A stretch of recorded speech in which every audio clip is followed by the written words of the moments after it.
Everyone, welcome back. बच्चों, पिछले भाग में हमने देखा जीवन कविता का आधा भाग। पार्ट फर्स्ट में हमने देखा जीवन कविता का आधा भाग और अब देखते हैं अगला। बच्चों, इस कविता में हमें जीवन जीने के कला के बारे में बताया गया है। हमने पिछले भाग को देखा कि घड़ी जैसे हमेशा हमें चलते रहना चाहिए या फिर सूरज के जैसा हमेशा ऊपर उठना चाहिए। हमारी सोच ऊंची होनी चाहिए। तो चलो आगे देखते हैं। लहराना सागर से सीखो, आसमान सा हृदय विशाल। लहराना सागर से सीखो, आसमान सा हृदय विशाल। सहनशील बन धरती जैसे, मिलजुल करते जाना काम। जो चलता वह आगे बढ़ता, मेहनत कर पाता पदनाम। यानी इस कविता का सरल अर्थ है, इन पंक्तियों का सरल अर्थ है कि हमें सागर की तरह लहराना चाहिए और आसमान की तरह हमारा मन, हमारा हृदय विशाल होना चाहिए। विशाल यानी क्या? बड़ा बड़ा रखना चाहिए। हमारा हृदय बड़ा रखना चाहिए। लहराना यानी खुशी व्यक्त करना। हमें सागर की तरह लहराना और आसमान के जैसा विशाल हृदय रखना चाहिए। हमें मीठी सोच बिल्कुल नहीं रखनी चाहिए। लहराना यानी खुशियाँ दिखाना। हमेशा लहराते हुए हमें खुशियाँ बांटनी चाहिए। और हमारा मन आसमान जैसा बड़ा है, जैसा विशाल है, ऐसे हमारा हृदय भी होना चाहिए। सहनशील बन धरती जैसे, मिलजुल करते जाना काम। यानी हमें धरती की तरह सहनशील बनना चाहिए और जो भी हम काम करते हैं आपस में मिलजुल कर करना चाहिए, क्योंकि जो चलता है वही आगे बढ़ता है। जो चलता है वही आगे बढ़ता है और जो काम करते रहता है वही जीवन में सफल होता है। वही उसके जीवन में सफल होता है। और जो हमेशा मेहनत करता है उसी को पद और ऊंचा स्थान मिलता है।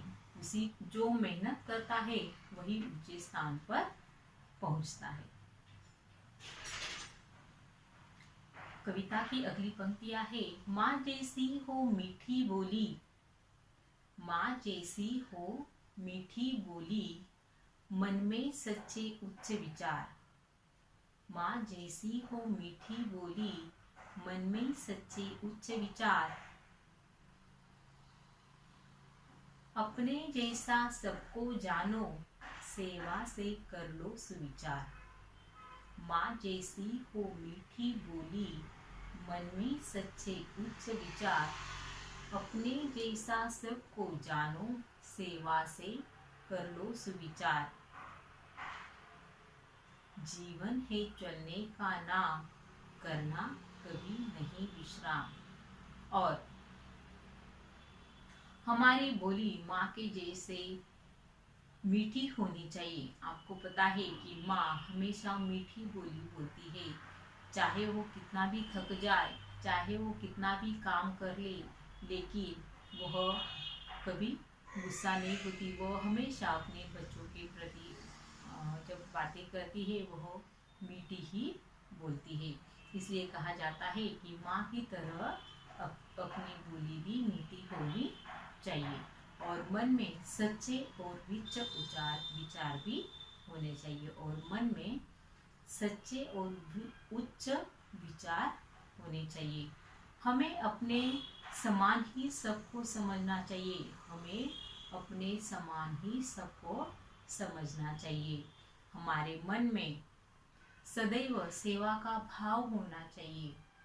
हमारे मन में किसी के प्रति ईर्ष्या, जलन नहीं होनी। हमारे मन में सदैव सेवा का भाव रहना चाहिए। किसी के प्रति हमारे मन में कभी भी ईर्ष्या, घृणा नहीं होनी चाहिए। हमें दूसरों की सहायता के लिए सदैव तत्पर रहना चाहिए। हमेशा हमें दूसरों की सहायता के लिए हमेशा तत्पर रहना चाहिए। हमें परिश्रम से पीछे नहीं हटना चाहिए। हमेशा हमें काम करते रहना चाहिए। हमें मेहनत से, परिश्रम से पीछे नहीं हटना चाहिए। और जब तक हम मेहनत करेंगे तब तक हम सफल होंगे। और तभी, जब तक हम परिश्रम करेंगे तभी हमारा जीवन भी सार्थक होगा। तो यह ऐसी जीवन कविता है। तो आपको यह कविता गानी है और कंठस्थ करनी है।